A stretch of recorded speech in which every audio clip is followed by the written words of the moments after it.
ईश्वर उसको नहीं कभी भूलता। और सत्यवादी आदमी भूलता नहीं है, लेकिन वो नुकसान भी नहीं करता। राम न मारे काम को, ऐसे मोटे राम अपने आप मर जाएंगे सो कर कर खोटे। आप अपने पिता से जा बेजा भूल जाओगे तो क्या पिता का भाव आपके प्रति वैसा कभी जीवन में हो सकता है? मैं पुजारी आपसे बोल जाऊं, आपसे बोल जाऊं, पंचों से बोल जाऊं, माताओं से बोल जाऊं, बहन बेटियों से बोल जाऊं, बड़ी सभा से बोल जाऊं, क्या मैं ऐसा भाव आपसे दोबारा ले सकता हूं? चलो आज मेरी बात का जवाब दे दो। कभी नहीं मारो। यही तो बात, यही बात। अरे आप किसी को मार के राम नहीं कहलवा सकते। राम राम तो अपने आप अंदर से निकलते। राम नाम का जाप तो अपने आप। कहां चल रहे थे भैया? जी हाँ, भजन कीर्तन रुक गया। मेरा बालक सुधरता नहीं है। आस्था बैठिए, बैठ सकते। कथा बहुत ही अच्छी चल रही है, पहला संवाद चल रहा है। मेरा ये बालक स्वयं सुधरता नहीं है, अन्य बालकों को बिगाड़। प्रहलाद ने पिता को प्रणाम किया। क्या किया महाराज? ये बालक सुधरता नहीं है, अन्य बालक को बिगाड़ रहा है। ऐसा सोचकर राजा ने लपक कर प्रहलाद का हाथ पकड़ा। राजा पर पुत्र की भक्ति का रंग नहीं चढ़ पाया। जब गोला ही बेकार हो तो विद्युत शक्ति का क्या करेगा? प्रहलाद ने पिता को प्रणाम किया। अब क्या करते प्रहलाद जी? अपने पिता को प्रणाम करते। हिरण्यकश्यप ने कहा, संतरा दे देना, संतरा के लाल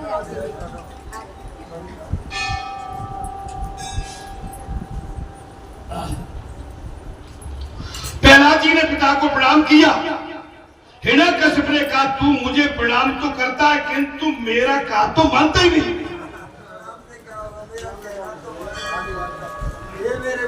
अब क्या बात आ गई? भाई मेरे को प्रणाम तो करता है लेकिन तू मेरा कहा नहीं मानता। बता तेरा रक्षक विष्णु कहाँ है? सब बता, तेरी रक्षा करने वाला विष्णु कहाँ है? सब प्रहलाद ने कहा, पिताजी मेरे भगवान तो सर्वत्र है, सब जगह। हिरण्यकश्यप ने कहा, प्रहलाद तेरा विष्णु कहाँ है? प्रहलाद ने कहा, पिताश्री मेरे भगवान सर्वत्र है, सर्वव्यापी है। पिताजी शायद आप ये मानते हैं कि आप वीर हैं किंतु वीर तो वही है।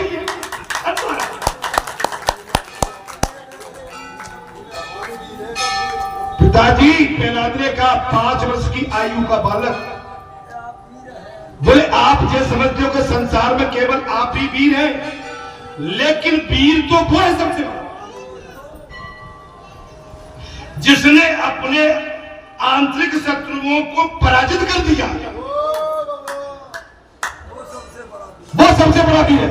माने अपने अंदर बैठे हुए शत्रुओं को मार डाला, अपने अंदर बैठे हुए दोषों को खत्म कर दे, अपने अंदर बैठे हुए अधर्म का विनाश कर दे, वो भी अपने अंदर बैठी हुई अशांति को खत्म कर दे, वो भी। कुछ कथा समझ में आ रही है? वीर वो है जो अपने अंदर बैठे हुए शत्रुओं को खत्म कर दे, वासनाओं को खत्म कर दे, चाहत सब खत्म कर दे, वो पक्का भी है। आप मानते हैं कि आपने जगत को जीता, किंतु जगत विजेता तो वह है जिसने अपने मन को जीत लिया। 5 वर्ष की आयु का एक बालक अपने पिता को, जो 70 साल का पिता है, उसको समझा रहा है। आप जानते हो कि आप जगत विजेता हैं, लेकिन जगत विजेता वो है जिसने अपने मन को जीत लिया। क्या बात है! काम क्रोध 6 चोर आपके मन में बसे हुए। पिताश्री, संसार के 6 चोर आपके अंदर बसे हुए हैं। और ये तो हिरण्यकश्यप के लिए है, लेकिन हमारी सभी की स्थिति यही है।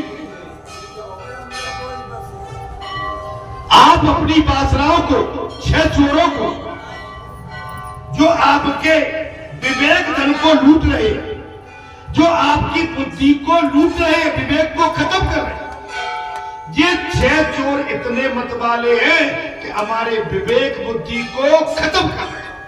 हम अपने पराये का ज्ञान भी भूल जाते हैं कि कौन बड़ा है, कौन छोटा है, क्या कहना चाहिए, क्या नहीं कहना चाहिए, किस जगह बैठना चाहिए, किस जगह नहीं बैठना चाहिए, क्या खाना चाहिए, क्या नहीं खाना चाहिए, क्या पीना चाहिए, क्या नहीं पीना चाहिए, संयम कैसे रखा जाए। ये 6 चोर हमारे शरीर में विद्रोह करके हमारा पतन करने के लिए उतावले बैठे। हमारी बुद्धि को काम, जब क्रोध बुद्धि में आता है, विवेक उसका मर जाता है। जब क्रोध बुद्धि पर छाता है और विवेक उसका, आप हम में से ऐसा कोई माई का लाल नहीं है जिसको क्रोध ना आता। सभी को क्रोध आता है, लेकिन क्रोध आए विवेकपूर्ण क्रोध हो, समझाए क्रोध बहुत अच्छा है, जो कल्याण का क्रोध हो, मार्गदर्शक क्रोध हो, भय दिखाने वाला क्रोध हो, जो सामने वाले को भय दिखा के सन्मार्ग पर लेगा, वो क्रोध ठीक है। लेकिन क्रोध ऐसा न हो अपना भी नुकसान और सामने वाले का भी नुकसान, वो क्रोध न हो। और कहा प्रहलाद जी ने, क्रोध न करें, आपके मुख पर आज व्यक्त की छाया दिख रही है।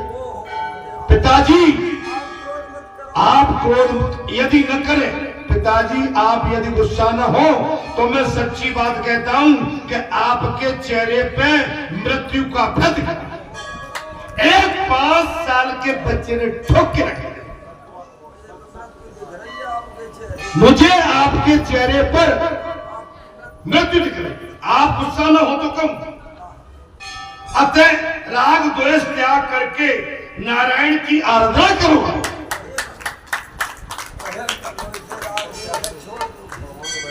राग द्वेष छोड़कर, अंगद भी यही कह रहा था कि अभी भी टाइम है, रावण मान ले।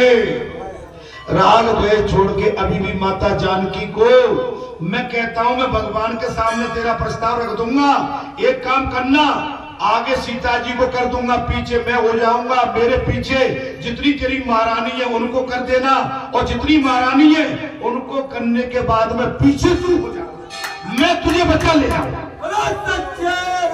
मैं तुझे बचा ले जाऊंगा, मैं तुझे बचा ले जाऊंगा।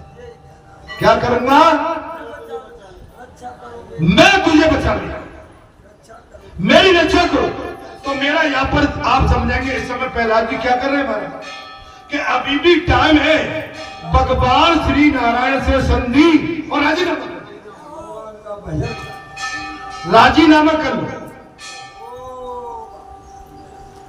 मैंने ठीक पहचाना है के साथ Akhilesh Pandey ji, I am right?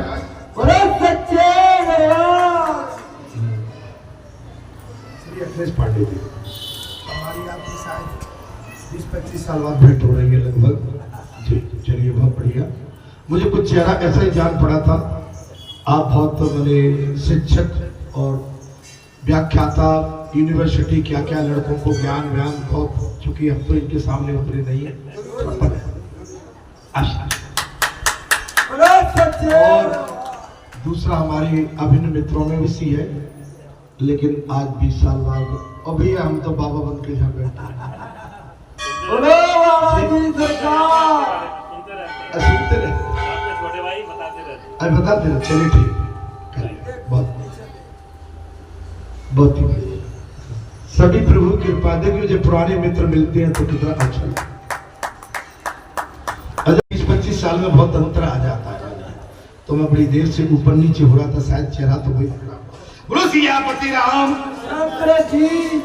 आपके मुख प्रसन्न पर आज मृत्यु की छाया दिख रही है, आपके मुख प्रसन्न पर आज मृत्यु की छाया दिख रही है। अतः राग द्वेष त्याग करके नारायण की आराधना करें और मेरे नारायण का आप भजन करें। प्रहलाद जी को साफ, प्रहलाद जी ने अपने पिताश्री हिरण्याकश्यप से साफ कह दिया, पिताश्री आपके चेहरे पर काल मंडरा रहा है और मेरी सत्य मानते हो, भगवान से राग द्वेष छोड़कर आप उनकी शरण में चले जाए। हिरण्याकश्यप क्रोधित हो गया, अपने पुत्र प्रहलाद की बात सुन के हिरण्याकश्यप तिलमिला उठा, क्रोधित हो गया, चिल्लाने लगा, मेरा पुत्र होकर मुझे ही उपदेश देता है, मेरा पुत्र होकर बोले मुझे उपदेश दे रहा, कहां है तेरा रक्षक, बुला उसे। अब तो कह दिया कहां है तेरा रक्षक, बोला मेरा पुत्र होने के पश्चात आज मुझे ही तो उपदेश देता है, बता तेरा रक्षक कहां है, बुला उसे। प्रहलाद मेरे प्रभु तो सर्वव्यापक है।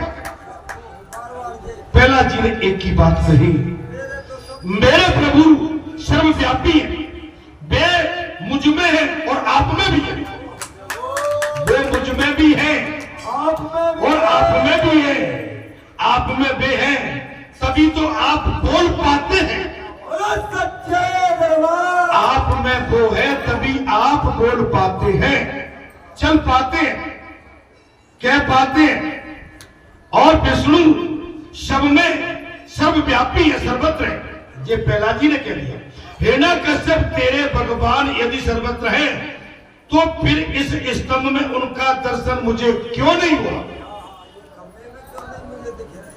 अब कह दिया हिरण्याकश्यप ने, प्रहलाद अगर तेरे भगवान सर्वव्यापी हैं तो मुझे इस स्तंभ खंभे में क्यों नहीं दिखते। महाराज क्या तेरे भगवान स्तंभ में है। हिरण्याकश्यप ने कहा तेरे भगवान इस खंभे में। प्रहलाद जी ने कहा हाँ मेरे प्रभु इसमें भी है।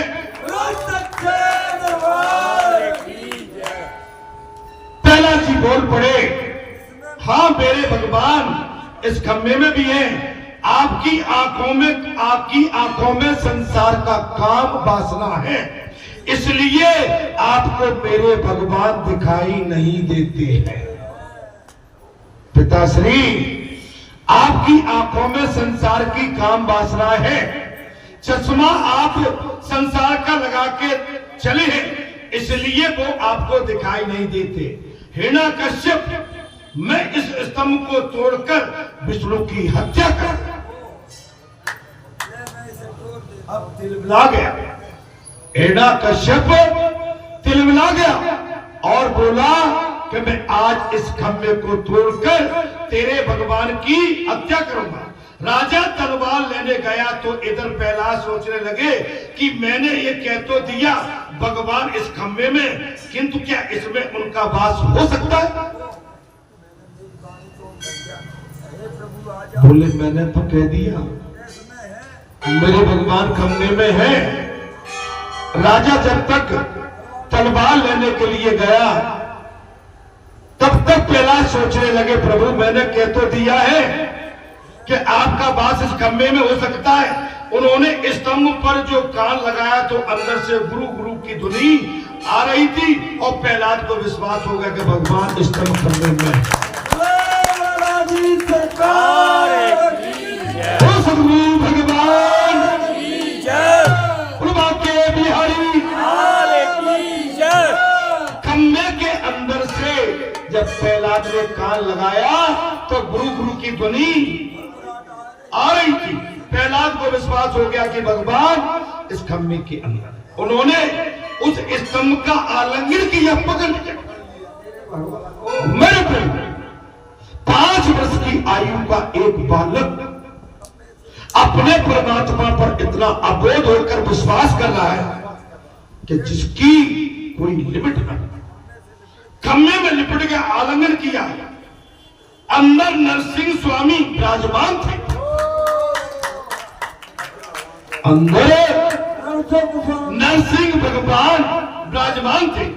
उन्होंने प्रहलाद को आश्वस्त किया कि वे इसमें हैं और प्रहलाद की रक्षा करेंगे।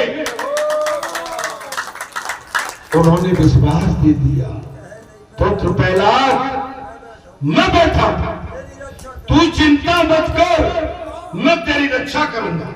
इधर हाथ में तलवार लेकर हिरण्यकश्यप दौड़ता हुआ आया है और चिल्लाने लगा, बता तेरा विष्णु कहाँ है?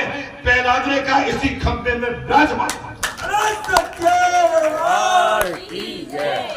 बता तेरा विष्णु कहाँ है?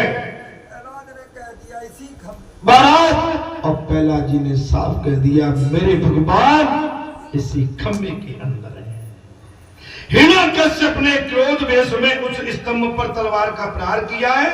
तुरंत नरसिंह स्वामी गुरु गुरु बोलते हुए स्तंभ से प्रकट हो गए।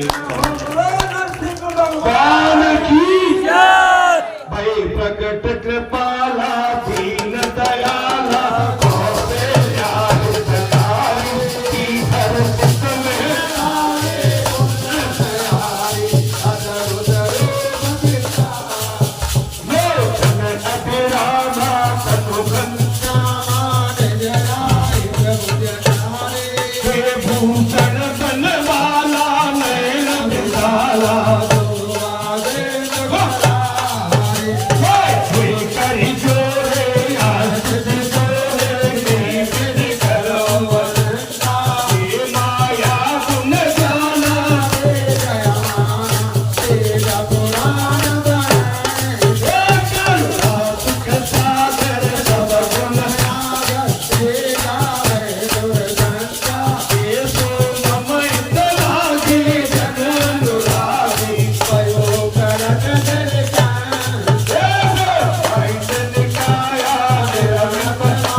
ये सिद्ध कर दिया, विप्रधेनु सुसंत हित लीन मन जाता।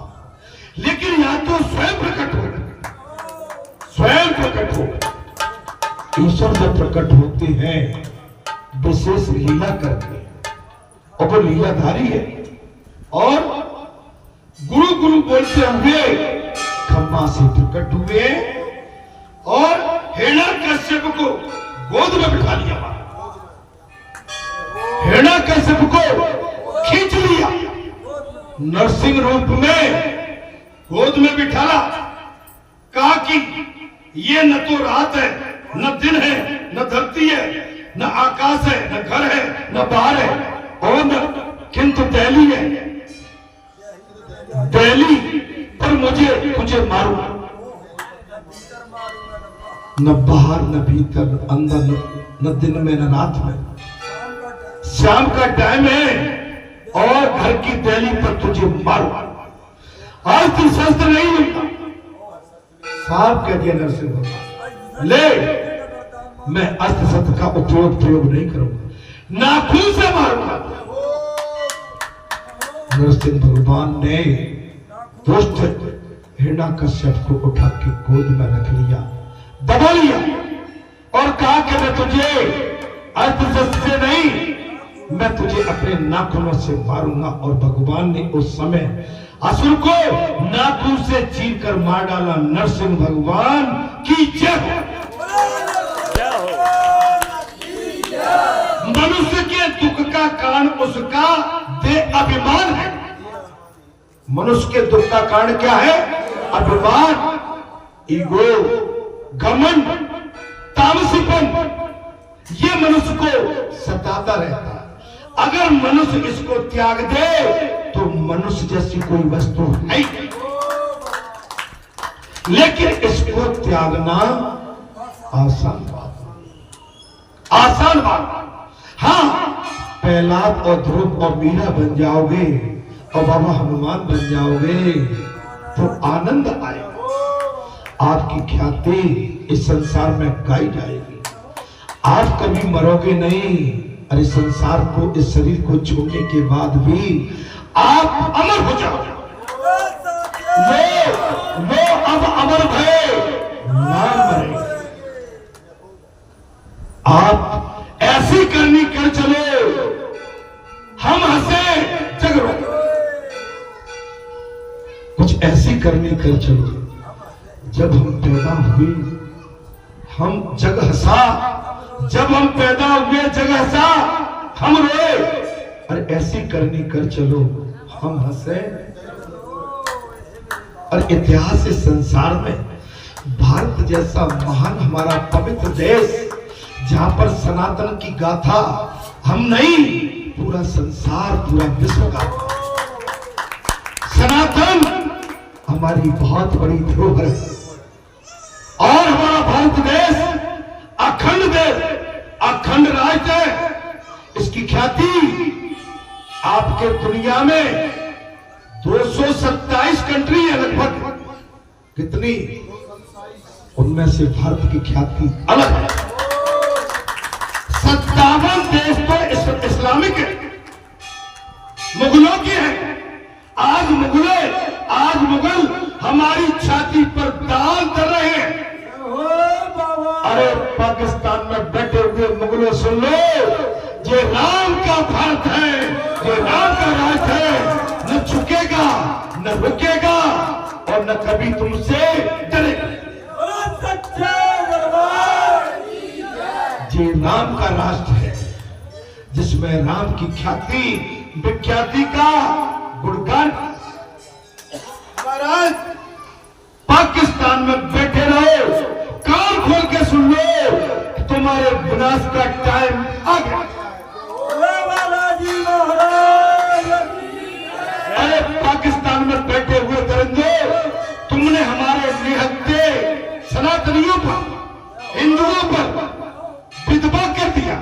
कई माता बहन बेटी तो जिनकी केवल 5 दिन का शादी हुई थी, तुमने 6वें दिन की उनकी सिंदूर भी उड़ा। धिक्कार है तुम्हारे लिए। अरे तुम कायर हो, डरपोक हो, तुम पीठ में छुरा भोगते हो। ईश्वर तुम्हें कभी माफ नहीं करेगा। गद्दारो, तुम कितना भी ऊधम मचाओ, लेकिन भारत राज हमारा तुम्हारे पतन के लिए खड़ा, तुम्हारी ईंट से ईंट बजा देंगे। जिस तरह से तुमने हमारी विधवा माता बहन बेटियों को रुलाया है, अरे तुम्हारे घर में भी रोने की ध्वनि हम सुनना चाहते हैं।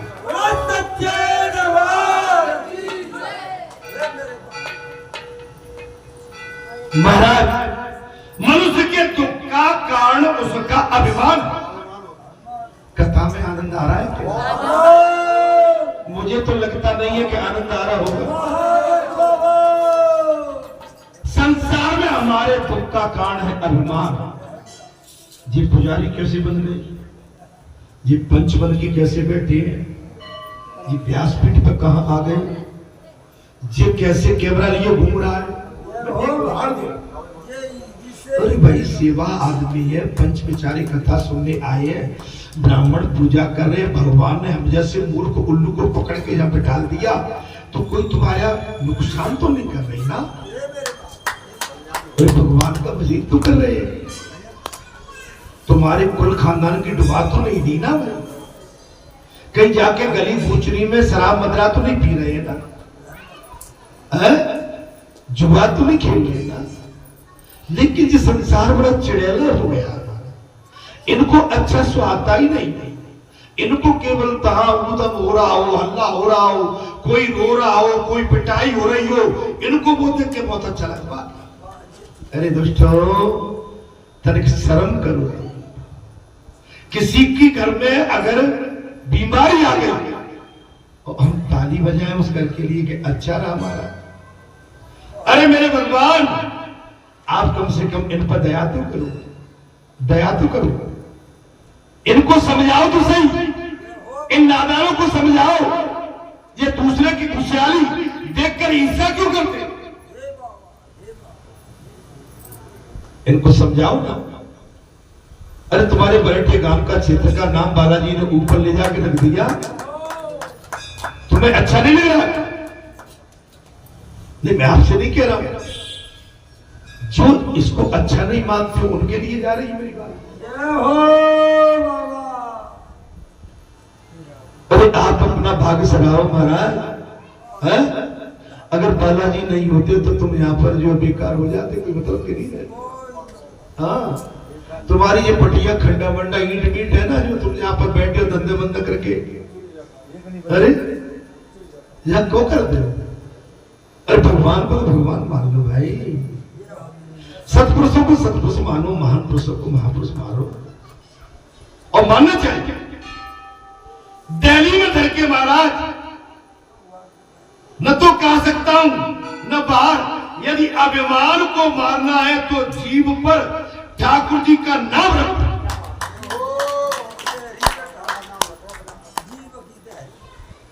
अब तो जीभ पर नाम रखो भगवान को, भगवान आपके अभिमान को मार देंगे।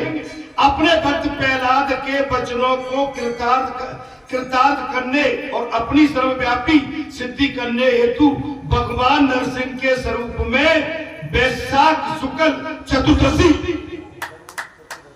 आज तो पड़वा है कि दो, लेकिन वैशाख का महीना तो है, ठीक है महाराज। वैशाख का महीना शुक्ल पक्ष और चतुर्दशी आएगी के दिन महाराज काज स्तंभ से प्रकट हो गए थे। जी जो आ रही है पंजाब में, आज के मुल्तान शहर में हिना कश्यप की राजधानी थी। मुल्तान शहर में हिना कश्यप की राजधानी थी, जहां नरसिंह स्वामी का प्रकट हुआ था, जहां नरसिंह भगवान का प्रकट हुआ। इसी कारण से पंजाब वासी अपने नाम के साथ सिंह शब्द का उपयोग करते हैं। वहां नरसिंह भगवान पैदा हुए थे, इसलिए पंजाबी सभी सिंह शब्द का उपयोग करते हैं। वे सिंह के समान बलवान भी हैं। पंजाबी लोग सिंह के समान बलवान है, आज भी वे शक्तिशाली है। गुजरात की जनता बकरी सी भीरू बनी रहती है। गुजरात की जनता कैसी है? सीधी, डरपोक। लेकिन गुजरात का जो मोदी और अमित शाह भी है, महात्मा गांधी भी गुजरात के थे, मैं कैसे मालूम? सरदार वल्लभ भाई पटेल भी गुजरात के थे, जो लोहा पुरुष के नाम से विख्यात थे। है? हमारा भारत देश स्वतंत्र हुआ था, प्रधानमंत्री उन्हीं को बनना था, लेकिन नेहरू जी की चालबाज ने उनको गृह मंत्री पर रख के अपना स्वयं प्रधानमंत्री बने। मेरा इतिहास ठीक ठाक है? मेरा इतिहास ठीक है? नहीं, मैंने जो कहा है वही है ना। अरे मैं तो जो बोल, नेहरू प्रधान और गृह मंत्री पहले, सरदार वल्लभ भाई पटेल। ठीक है। और सत्यहीन भोजन एवं चाय पान करने वाला शक्तिशाली कैसे बनता? अब सुनो, बात आ गई। शक्तिहीन भोजन करो, चाय करो, दलिया खाओ, चावल खाओ, भात खाओ, और मैं तुम्हें सब कुछ कह देता हूँ, लेकिन मैं ऐसा तो करता हूँ, दाल भी खाता हूँ, चावल भी खाता हूँ, लेकिन ड्राई फ्रूट भी खा जाता हूँ। शायद आज आपने मेरे प्रसाद में देखा, निकले थे ड्राई फ्रूट।